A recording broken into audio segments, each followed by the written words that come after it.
ꯉꯁꯤꯗꯤ ꯁꯒꯣꯜꯁꯦꯟꯅꯤꯅ Meiren sak ama tꯧꯖꯔꯛꯑꯒꯦ ꯑꯗꯒꯤ ꯁꯥꯛꯀꯤ ꯉꯧꯅꯕꯅꯤ ꯁꯤꯅ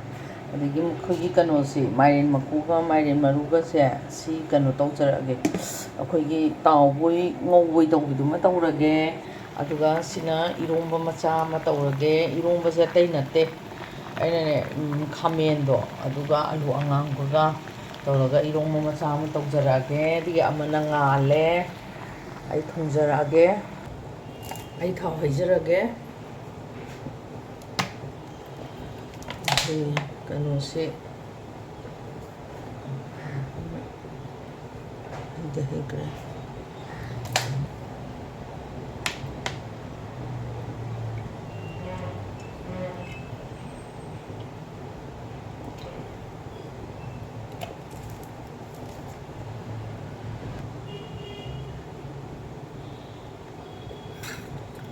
kadore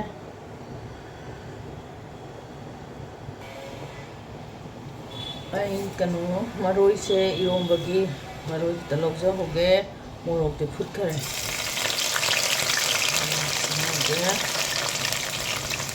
maroi khaya amagadi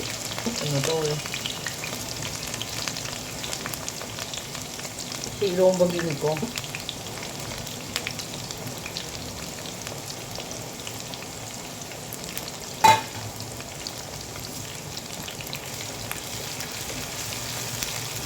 Kuigi kano merames nga yaudaba chabasisu morokto kahandrasu yayeba morokse phutledana aduga maroise na fajana lonbiba morokse yam chabai darkar gasu leiteda nga yaudaba isidi morok chamniga hawdoineba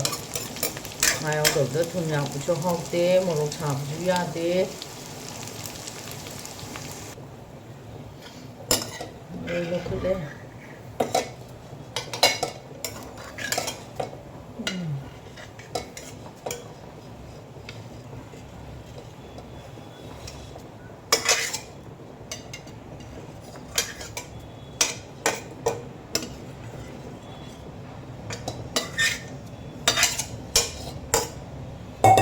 I use the kind of togjarage, thongjarage Meiren sa zira hapsare. The hing hapage sina bacha ni hing sina bacha adagi methi kitang hapage the tejpata ro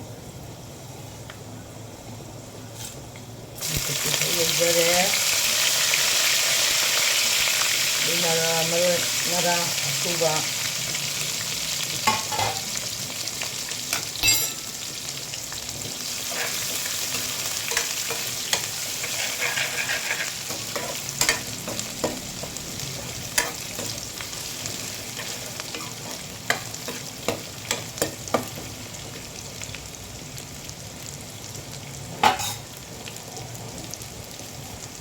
There's a journey here. Already.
Meiren loisanba yare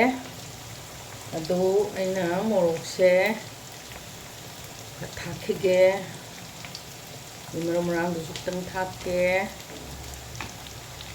sidi machu thakpai taka de leite ko aduga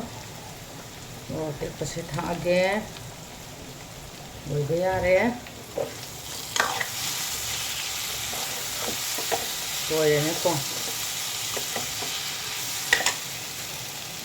adugon khara chasille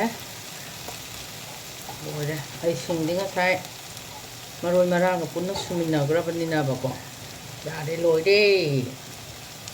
ayen sak loire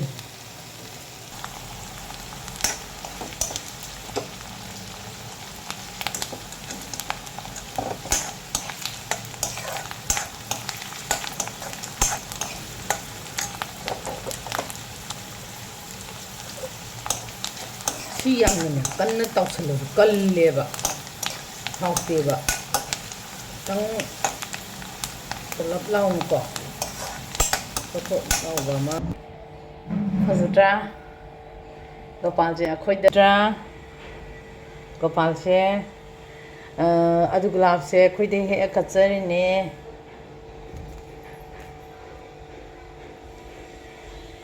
negi baba gi su kan se chandramukhi se he aga kachari ne asi dagi kanu mayam se ne aprachita se sune kanu ni akhoi da sat nga tani chandramukhi anga pan se budi natti ko anda aina sawan se namis de ngone aprachita se satlamme namjaba khara moi mafam da katori bani ai lokacharage hoji ai gopal dev se nungsi bana radha kunda de leijara inaina aina thoin kilo happy daba warang ngane na no sai se ngo sai baba sai dagi a sridi dagi siyamna isona ta deu pai leite masigi aigi kachare bo ataw papura taw bama adagi kanoga Meiren makuga badam ga ngopa ma Meiren sak ama adagi salad ama iromba ama anganba ama katle asigi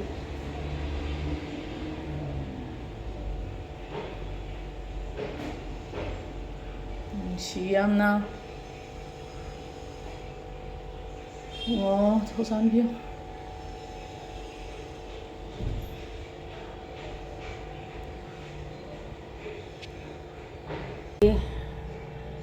ai Mathel jengo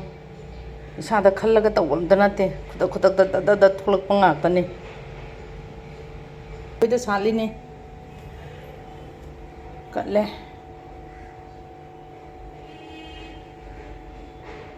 sigi